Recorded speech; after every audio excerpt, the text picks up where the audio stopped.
और चुरू के सादुलपुर से ये बड़ी खबर जो आ रही है वो आपको बताएं। सादुलपुर थाना अधिकारी विष्णु दत्त विश्नोई ने की है आत्महत्या। अपने क्वार्टर में फंदा लगाकर की है आत्महत्या। हालांकि पुलिस अधिकारी अभी कुछ भी बोलने से बना रहे हैं दूरी। सादुलपुर थाना अधिकारी ने आत्महत्या की है, अपने क्वार्टर में फंदा लगाकर आत्महत्या की। हालांकि पुलिस अधिकारी कुछ भी बोलने से अभी बच रहे हैं। आत्महत्या के क्या रहे कारण, इसके लिए जांच का इंतजार। तो चुरू के सादुलपुर से ये बड़ी खबर आपको बता रहे हैं, जहां सादुलपुर थाना अधिकारी विष्णु दत्त विश्नोई ने की है आत्महत्या। अपने क्वार्टर में फंदा लगाकर आत्महत्या की है। और लक्ष्मण हमारे सहयोगी ज्यादा जानकारी के लिए हमारे साथ जुड़ गए हैं। लक्ष्मण, हालांकि पुलिस अभी कुछ बोल नहीं रही है, लेकिन शुरुआती जांच में क्या कुछ पता चल पाया है? देखिए खुशबू, बेहद दुखद खबर है और बहुत ही जांबाज ऑफिसर थे ये। 97 बैच के सब इंस्पेक्टर थे, बेहद अच्छे थानों पे तैनात रहे, बहुत मुस्तैदी के साथ अपराधियों का को नेस्तनाबूद किया, बहुत सारी ऐसी कार्रवाइयां की। पिछले लंबे समय से ये राजगढ़ में तैनात थे और यहाँ पर लगातार ये बातें आ रही थी कि इन्होंने सटोरियों के खिलाफ और जो आपराधिक गैंग, क्योंकि राजगढ़ ऐसा इलाका है, वहां पर अच्छी कार्रवाइयां की हैं। बताया ये भी जा रहा है कि कोई हत्या हुई है, उस मामले में भी ये तनाव में थे।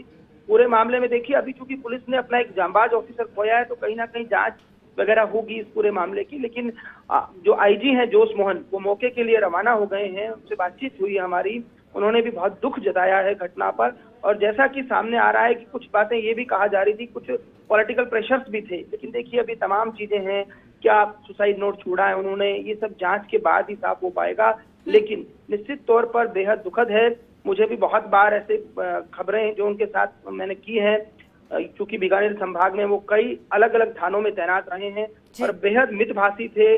बहुत एक तरह से कहिएगा, जो कार्रवाइयों करते थे, ऐसी कार्रवाइयों को अंजाम दिया जिसमें जो है ये कह सकते हैं कि बड़े अपराधी बेनकाब हुए। एक खास बात और थी, मैं आपको बताना चाहता हूँ, कई ऐसे मामले भी थे। एक बहुत बड़ा चर्चित मामला आया था जब एक अधिकारी को पकड़ा गया था और उसमें कहा गया था कि अधिकारी जो है अफीम की तस्करी कर रहा है, वो सेना में था। बहुत सारी बातें हुई थी, सेना से भी बयान आ गए थे। लेकिन उस केस की जब इन्होंने जांच की तो सामने निकल कर आया वो झूठा केस था। ऐसे बहुत सारे मामलों में इनकी जांच की बहुत तारीफ रही, लेकिन अब जो भी हुआ है बेहद दुखद हुआ है। फिलहाल जो है एसपी भी मौके पर हैं, जांच एक पड़ताल हो रही है पूरे मामले की। लेकिन अभी तक ये बात सही है, केवल आत्महत्या की पुष्टि हुई है, बाकी जानकारियां अभी मिलना शेष है।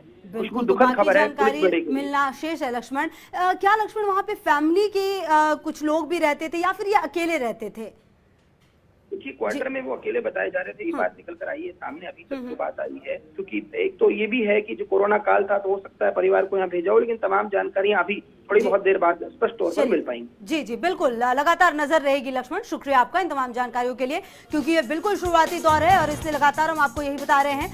आत्महत्या की है पुलिस अधिकारी ने और जिस प्रकार से ये पूरा मामला सामने आया है, निश्चित तौर पर काफी बड़ी खबर है। हालांकि इंतजार करना होगा थोड़ा कि क्यों ये आत्महत्या की गई है, क्या कोई सुसाइड नोट भी वहां पर बरामद हुआ है अभी, क्योंकि ये तुरंत हुआ है और इसलिए अभी थोड़ा वक्त लगेगा। हालांकि खबर यही कि अपने क्वार्टर में फंदा लगाकर आत्महत्या किया। हालांकि पुलिस अधिकारी अभी कुछ भी बोलने से दूरी बना रहे हैं। आत्महत्या के क्या कारण रहे, इसके लिए जांच का इंतजार किया जा रहा है। और जैसा कि हमारे सहयोगी लक्ष्मण बता रहे थे कि बहुत ही कद्दावर थे और लगातार कई ऐसे मामलों के खुलासे किए और कई बार ऐसे काम किया जबकि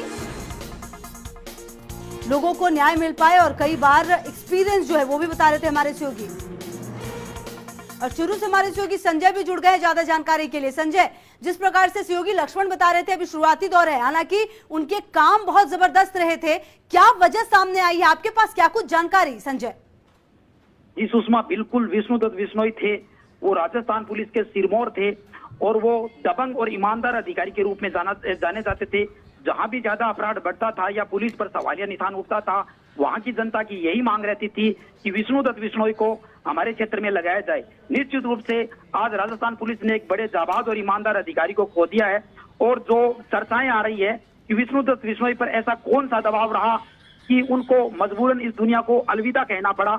और जैसे कि अभी हमें जानकारी मिल रही है कि सादुलपुर अपने थाने में के अपने क्वार्टर में विष्णु दत्त विश्नोई ने अपनी जीवन लीला समाप्त कर दी है और उसी कमरे को पुलिस ने अपने कब्जे में ले लिया और घेर लिया है। जब तक विष्णुदत्त बिश्नोई के परिवार के परिजन पहुंचते हैं उसके बाद आगे की कार्रवाई बढ़ पाएगी। और अब देखना यह है कि अगर कोई सुसाइड लेटर मिल जाता है तो उसमें भी ये एक बड़ी गुत्थी सुलझ सकती है।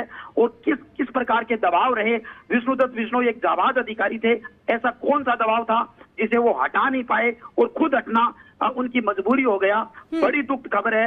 और राजस्थान पुलिस के एक बड़े जाबाज और ईमानदार अधिकारी को संजय, जैसा जी बिल्कुल संजय, जैसा कि आप बता रहे हैं जाबाज थे और ये कदम उठाया, निश्चित तौर पर कोई बड़ी वजह होगी, हालांकि अभी शुरुआती दौर है, कारण पता नहीं चल सकता। लेकिन संजय, एक्टिवली इनको कब अंत में देखा गया है? क्या कुछ भी अधिकारी अभी फिलहाल बोल पाए हैं? कुछ आपसे बात हो पाई हो अगर?